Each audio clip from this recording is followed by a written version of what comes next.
So yeah, that's the stuff I was going to run through briefly today. So mostly about CCT stuff, but also a couple of other odds and ends that people have said they wish they'd known before they started. So it's kind of tips and hints that you might find useful.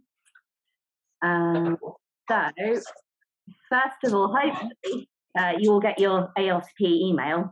You'll get an email saying something like this: you get an outcome 6 following your ARCP panel, and you're eligible for CCT. Fantastic. Your ARCP will be completed by the panel chair, and they say that will take a few days. It might just take 24 hours, and they say please sign that form off as soon as possible. And they initiate the CCT process with the college. So that happens pretty much straight away. So what you need to do essentially is sign the form as long as you're happy with it, and you sign off everything on there, and it's all completed, and then you're able to apply to the GMC. You can do that pretty much straight away. So I think I did that the following day. I was feeling particularly keen and thought I have to get going with everything, and that was the 10th of July. And while you're doing that, the RCGP send off their stuff to the GMC, saying that they're recommending you to be finished. So you don't have to do anything apart from you sign off your portfolio. You then got a little bit of a gap, actually. You think, right, let's go, performers list, everything else, but actually there's nothing else to do. And so you just wait a couple of weeks. Mine was the 31st of July, and you get an email through from the GMC saying, great, congratulations from us. That's fine, we'll put you on the register. You get this little bit at the bottom, and they'll send you your certificate, which comes in 10 days before the end of your training. So about 10 days to a couple of weeks, you'll actually get the certificate saying that's what you're going to be doing. From then, you're updated on the GMC register from the end of your training. That bit doesn't make too much of a difference. I think mine happened the week before. And then once you've actually got this certificate in your hand, and you've actually got it there, you can then apply to the performers list. I think that's a bit that everyone kind of goes, oh, performers list, what are we doing? But essentially, once you've got that certificate, you can pop that on. You put a copy of your indemnity certificate. So you need to update it with whoever you want to go with. You might find that your practice has a particular one that they're with. The Clare House has NDU. And you just update your details and pay the difference for it. And then you do a covering letter saying you want to remain on the performers list, and you confirm your personal details for them.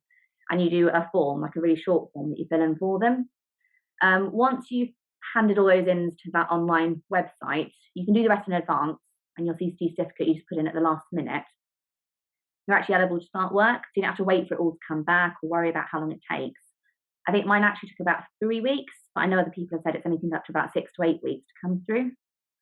And then you're eligible to start work. So that's good. That's all your steps done so far.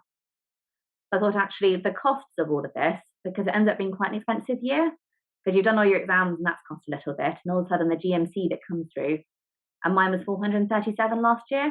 It may be a slightly more this year. But then you also have your normal GMC costs, which if anybody else pays them in August like I do, it then came out the week later. So it was 845 or something within that week.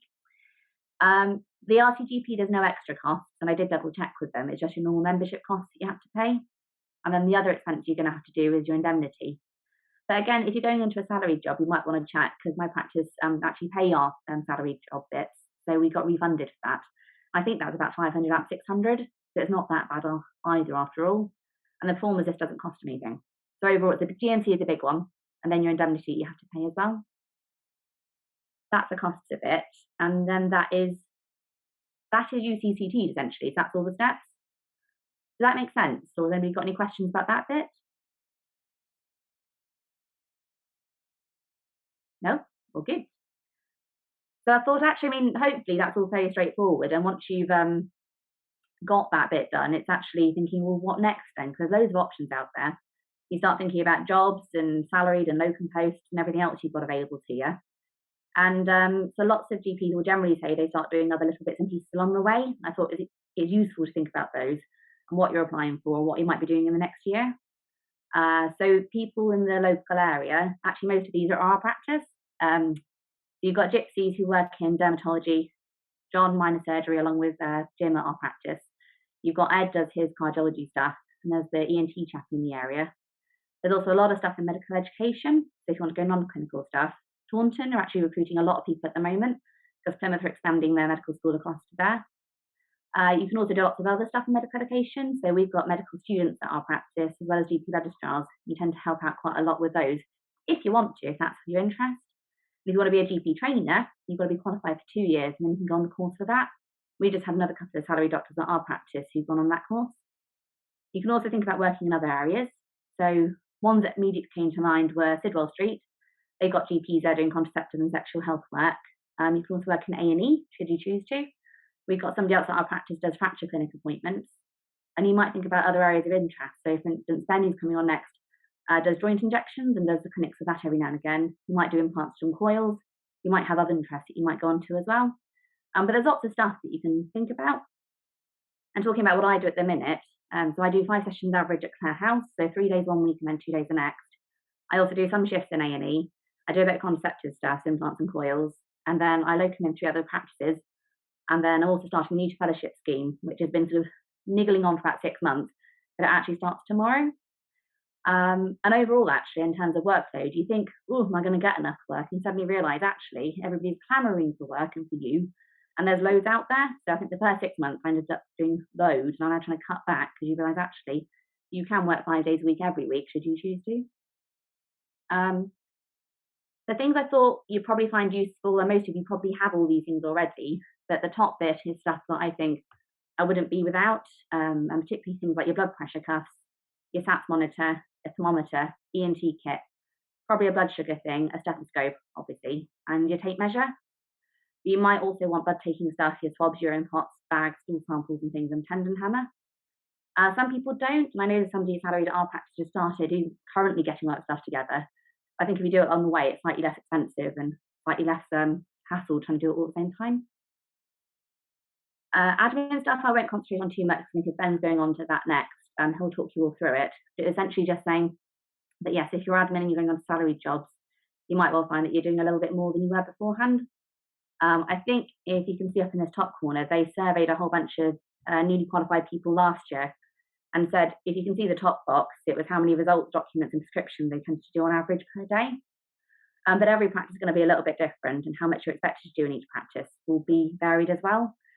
And how much you're doing per day. Our practice actually has us do an hour and a half each week of doing admin time when you get all the unseen stuff. So all those forms and documents that you have to do, it suddenly takes up a lot of time. We've actually got a little bit of allocated time, which is really nice, because there's always extra stuff you don't realise and takes you up into your evenings. But yeah, I won't talk about that too much if I'm coming on to it. Other bits I thought were quite handy was just thinking about revalidation and appraisals, because again, I think you worry about it when you're coming up to finishing in terms of what do I actually have to do and what's going to be expected of me. And I think the answer is not a lot, actually. I realised that actually it all tends to happen quite automatically, which is good.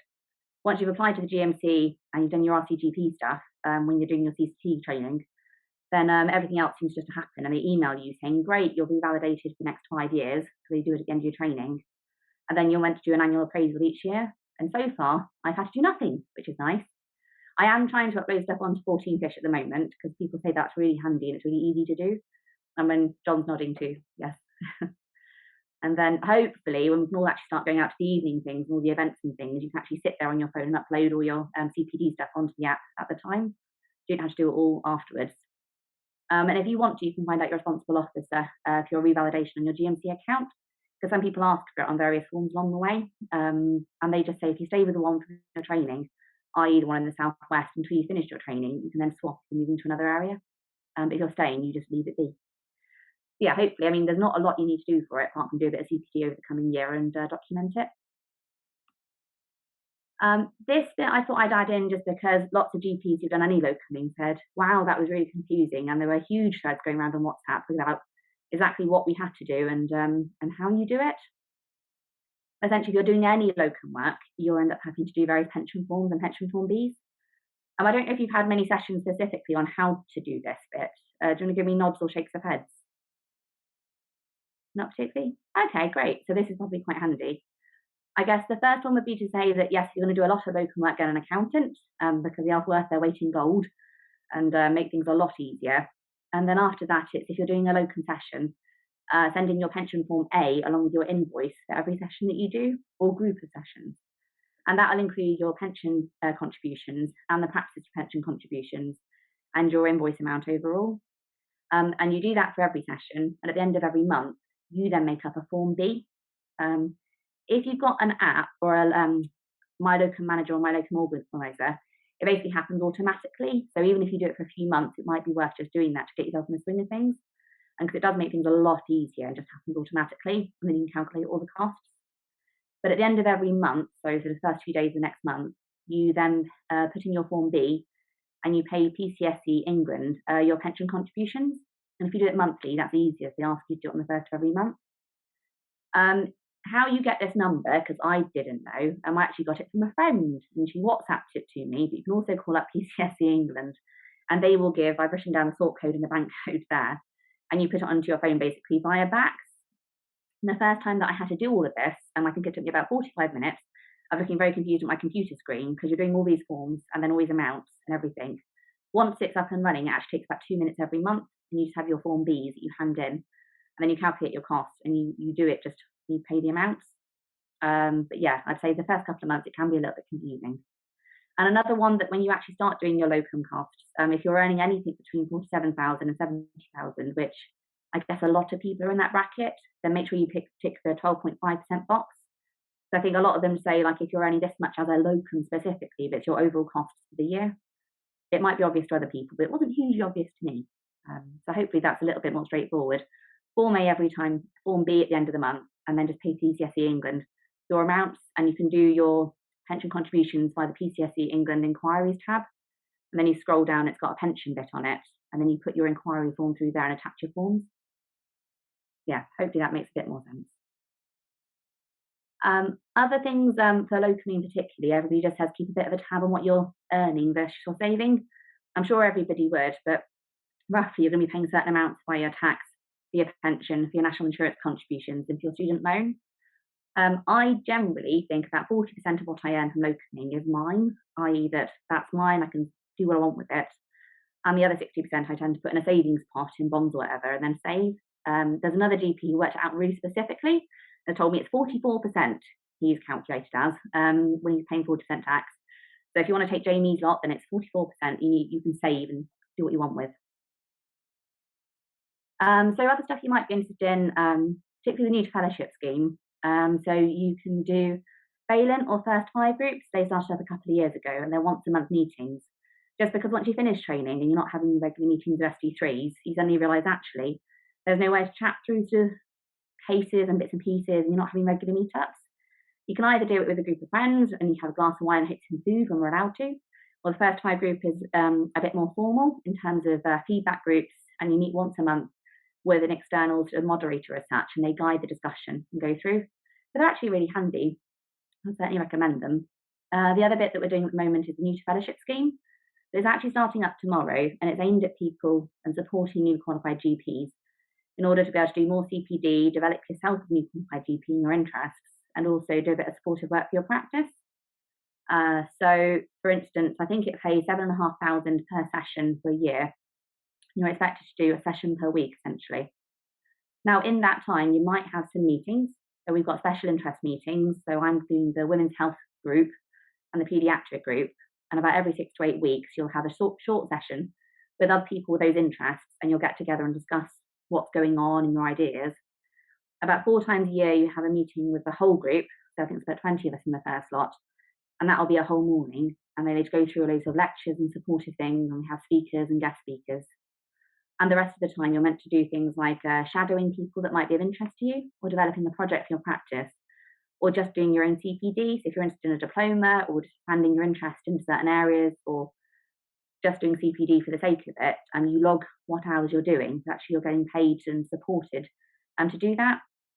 So overall, it sounds too good to be true at the moment, and it sounds really good. And we're starting it tomorrow. Hopefully it will be that good, but if it is, I'd certainly recommend getting enrolled with it. And other things, obviously, that you might be thinking about is your CPD and events and evenings and things, which I'm sure you will be. So overall, I think my top tips, and I asked other people what their top tips would be, is just don't worry about CCT too much. It sounds like a whole bunch of stats and sounds really confusing, but actually once you get started with it, it does make a lot of sense. And all the emails you get trying to talk your way through it, so you get a lot of emails all start flooding in. Other things, particularly if you're locuming, is just keeping good financial records. If you keep a tabs of what you're spending and your tax and all those sort of things, and you just log it along the way, it makes a lot more sense and it's really easy. I say if you're locuming, try and get something like my local manager or an organizer. And then that's online. It makes it all really straightforward. And yeah, the only other bits I had said was, yeah, don't be afraid of discussing stuff, as people aren't. Just because everybody does discuss safe cases still. And I think suddenly when you haven't got a trainer sitting there that you can ask just a question of randomly or just run a case past, I felt it a little bit unnerving being out on my own, doing the whole morning and whole weeks and not really discussing anything. But everybody does discuss stuff. If you're confused or thinking about things, then just ask. And everyone's really, really supportive and everyone's really nice. And also, everybody asks questions and discusses cases. It just happens. And something my trainer said to me when I left, which was really lovely from Jemima, she said, "You're an asset." She said, "Remember your worth and you can choose whatever you want to do." She also said, "Everybody will clamour for your time, so make sure you do what you want to do." I thought, yeah, that's a really nice thing to pass on. Jemima's very happy and always says nice things. So that was my bit.